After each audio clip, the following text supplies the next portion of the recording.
Halo, assalamualaikum teman-teman Digilovers sekalian. Apa kabar kalian nih? Aku harap kalian semua sehat-sehat ya. Nah, di video kali ini aku mau ngelanjutin alur cerita di Rilis Ertugrul episode 18 part 1. Tapi sebelum itu jangan lupa untuk like, comment, subscribe, dan juga share ya. Oke deh, mari kita saksikan videonya. Di awal episode diperlihatkan situasi di mana Turgut masih mengawasi karavan Sultan Alaidin. Sampai akhirnya ia melihat ke arah Titus yang tidak berkutik karena Gundoldu sedang menghunuskan belati di lehernya. Lalu Turgut secara perlahan menghampiri Gundoldu dari belakang lalu menyerangnya. Gundoldu pun berusaha melawan serangan Turgut itu hingga keduanya tersungkur di tanah. Utusan dari Sultan Alaidin, pasukan Templar, dan kesatria suku Kai lainnya itu akhirnya menyadari hal tersebut, sehingga terjadi perang di antara mereka. Gundoldu pun dibantu oleh kesatria suku Kai lainnya untuk mengalahkan Turgut, hingga akhirnya Turgut tidak bisa berkutik lagi. Namun Titus yang melihat hal itu bukannya membantu Turgut, ia malah meninggalkan Turgut bersama dengan pasukan Templar lainnya. Lalu di perkemahan suku Kai, Ertugrul berusaha untuk menyadarkan Gokce. Halime pun dengan sigap ikut membantu Ertugrul dengan mengambilkan kain dan memberikan kain itu kepada Ertugrul dan berkata, "Tekan Ertugrul, kita harus menghentikan pendarahannya." Kemudian Gokce membuka matanya lalu melihat ke arah Ertugrul. Bukannya mencemaskan dirinya sendiri, ia malah mencemaskan keadaan Ertugrul. Halime yang melihat bagaimana Gokce begitu mencemaskan Ertugrul, terlebih lagi ia mengetahui perasaan Gokce kepada Ertugrul dan bagaimana Ertugrul mencemaskan Gokce yang telah menyelamatkannya, membuat Halime tidak nyaman dan juga cemburu. Tapi ia berusaha untuk menutupinya itu dari Ertugrul. Halime pun sadar dari rasa risaunya itu ketika Ertugrul memintanya memanggilkan tabib untuk mengobati Gokce. Ketika Sulaimansyah dan Haimeana sedang berada di dalam tendanya, Abdurrahman masuk ke dalam tenda itu dengan berkata, "Bey, Alpargu telah masuk ke dalam tenda Akcakoca untuk membunuh Ertugrul." Haimeana dan Sulaimansyah tampak terkejut mendengar berita itu. Dan di sisi lain perkemahan, Selcan yang belum mendengar berita adiknya itu, ia sedang menginterogasi salah satu pengawal pribadi Haimeana. Ia bertanya kepadanya, "Bicaralah, mengapa Haimeana mengirim orang ke perkemahan Korkut Bey? Apa yang ia rencanakan dengan saudaranya?" Pengawal itu pun menjawabnya dengan ragu dan juga takut. "Masalah wanita."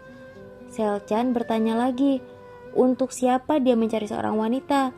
Pengawal itu awalnya tidak mau bicara, namun Selcan memaksanya. Namun dengan ragu ia pun menjawab pertanyaan Selcan itu, "Untuk Gundoldu Bey." Mendengar hal itu, Selcan terlihat cemas dan juga takut jika Gundoldu akan dinikahi dengan wanita lain. Dan di tenda pengobatan, di dalam sana sudah ada tabib yang sedang mengobati Gokce dan juga para kesatria yang membawa Alpargu keluar dari tenda. Halime yang mendengar Ertugrul merintih kesakitan, ia berkata pada Ertugrul, "Ertugrul, ayo keluar dari tenda, biarkan para tabib mengobatinya." Ertugrul pun setuju dengan Halime. Pada saat bersamaan ketika ia keluar dari tenda, Alpargu sadarkan diri. Ertugrul yang tampak marah, ia pun menghampiri Alpargu lalu mencekiknya dan berkata, "Bicaralah penjahat, jadi kau pengkhianat di perkemahan ini. Apakah pengkhianat di perkemahan ini adalah Kurdolu?" Pada saat itu, Haimeana dan Sulaimansyah yang baru saja sampai ke tenda pengobatan langsung menghampiri Ertugrul. Alpargu pun terlihat seperti sudah kehilangan kesadarannya sampai Sulaimansyah berkata pada Ertugrul, "Dia sudah mati Ertugrul." Ertugrul pun dengan pasrah melepaskan Alpargu. Lalu Sulaimansyah memerintahkan kesatrianya untuk membawa Alpargu pergi dari tenda itu. Ertugrul yang kondisinya memang belum membaik, ia merintih kesakitan. Haimeana dan Halime merasa cemas dengan Ertugrul. Mereka pun menyuruhnya untuk duduk. Setelah Ertugrul duduk dan kondisinya membaik, Haimeana bertanya pada Ertugrul mengenai keadaan Gokce. Ertugrul yang merasa bersalah, ia pun menjawab pertanyaan Haimeana. "Dia hampir kehilangan nyawanya untuk menyelamatkan aku." Setelah mendengar jawaban dari anaknya itu, membuat Haimeana melirik ke arah Sulaimansyah, yang mana mereka berdua sejak awal sudah meminta Ertugrul untuk menikahi Gokce. Namun Sulaimansyah yang mengetahui perasaan Ertuğrul dan Halime. Ia pun melirik Halime yang tampak begitu cemas. Dari tatapannya terlihat jelas kecemasan Halime. Ia takut jika rasa bersalah Ertuğrul dan pengorbanan Gökçe padanya bisa membuat perasaan Ertuğrul berubah terhadapnya.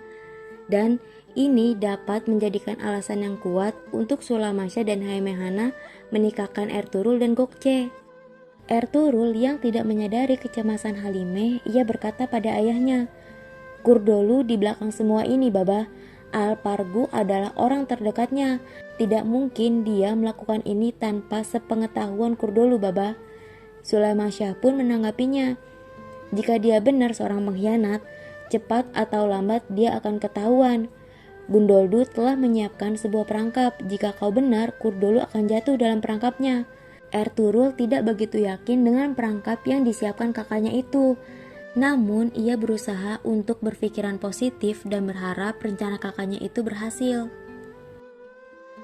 Lalu tak lama Selcan datang dengan berlari ke arah tenda pengobatan.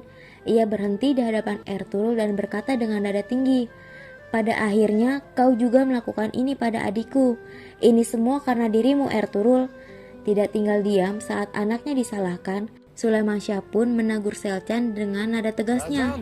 "Selcan, Alpargu yang menusuk Gökçe. Jika kau mau meluapkan kemarahanmu, lakukan di tempat yang benar."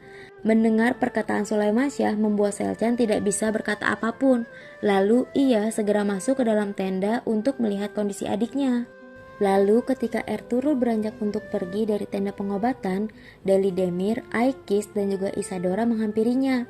Deli Demir menanyakan kondisi Ertuğrul, begitu juga dengan Aikis menanyakan kondisi Gökçe. Sulamasya pun menjawabnya bahwa kondisi Gökçe sedang kritis. Lalu Ertuğrul dan Sulamasya menatap sosok yang mereka tidak kenal dengan tatapan penuh tanya. Deli Demir pun ia mengerti tatapan itu. Ia memperkenalkan Isadora dengan mereka. "Kita kedatangan tamu, Isadora. Dia ingin memberitahukan informasi penting." Lalu Isadora pun memperkenalkan dirinya dengan berkata, "Aku datang dari kastil pasukan Templar. Namaku Isadora Manzini, keponakan dari Master Patricio Manzini. Ada yang ingin aku sampaikan pada Ertuğrul." Mendengar jawaban itu, Ertuğrul, Sulamasya, begitu juga Halime tampak terkejut. Lalu Yigit datang menghampiri mereka. Ia yang mengenali Isadora langsung menegur dan memeluknya, menjadikan suatu bukti dengan apa yang dikatakan Isadora ketika Yigit benar mengenalnya, karena Yigit pernah berada di kastil pasukan Templar sebagai tawanan mereka. Lalu mereka pun melanjutkan pembicaraan di tenda utama suku Kai. Setelah Isadora menceritakan tentang Turgut yang dipaksa minum sebuah ramuan oleh pamannya Patricio, Sulamasya pun bertanya, "Apa ada solusi yang lain?" Isadora menjawabnya, "Jika dia tidak minum ramuan biru itu, dia akan merasakan kesakitan yang luar biasa. Begitu kata ayahku." Ertuğrul pun yang berusaha untuk berpikir positif, ia menanggapinya, "Pasti ada solusi lain." Namun Isadora tidak berpikiran yang sama dengannya. Tidak ada solusi lain mengenai Turgut. Semua terlihat sedih mengenai hal itu, terutama Aikis. Lalu Isadora berkata lagi, "Aku datang untuk memenuhi permintaan terakhir ayahku. Dalam mimpinya, Syekh Ibnu Arabi menyuruhnya untuk menolong suku Kai. Jika kau ingin menghancurkan kastil itu, aku akan memberitahukan caranya. Aku tidak bisa membebaskan ayahku dari sana sendirian." Lalu Sulamasya bertanya padanya, "Lalu pengkhianat yang datang ke kastilmu, bisakah kau mengenalinya kalau kau bertemu lagi?" Isadora pun menjawabnya, "Yang aku tahu dia datang 2 kali untuk bertemu pamanku. Aku tidak melihat mukanya dengan jelas, hanya melihat matanya." Lalu Sulamasya mengajaknya keluar dari tenda utama. Di luar sana, para kesatria Ertuğrul sudah mengikat Alpargu ke sebuah tiang. Isadora, Sulamasya, dan juga Ertuğrul mendekatinya. Ertuğrul pun mengangkat pala Alpargu supaya Isadora bisa melihatnya dengan jelas. Lalu Sulamasya bertanya, "Apakah dia pengkhianatnya?" Isadora tampak berpikir, lalu ia menjawab, "Dia sangat mirip, andai aku bisa mengingatnya." Sulamasya dan Ertuğrul terlihat kecewa dengan jawaban Isadora. Lalu mereka pun kembali masuk ke dalam tenda. Lalu di sisi lain suku Kai, Selcan sedang menemani adiknya di tenda pengobatan bersama seorang tabib. Ketika Selcan sedang berkeluh kesah, tabib itu menanggapinya. Gokce akan baik-baik saja, dia gadis yang kuat, dia akan bertahan, tapi tabib itu terlihat ragu untuk melanjutkan apa yang ingin ia katakan. Selcan pun bertanya padanya, "Tapi apa?" Tabib itu menjawabnya, "Pisaunya menusuk pangkal pahanya, dia tidak bisa punya anak." Informasi itu membuat Selcan terkejut dan juga sedih. Lalu tiba-tiba ia mendekati tabib itu dan mencengkramnya. Ia mengancam tabib itu untuk tidak memberitahukan kondisi Gokce kepada siapapun.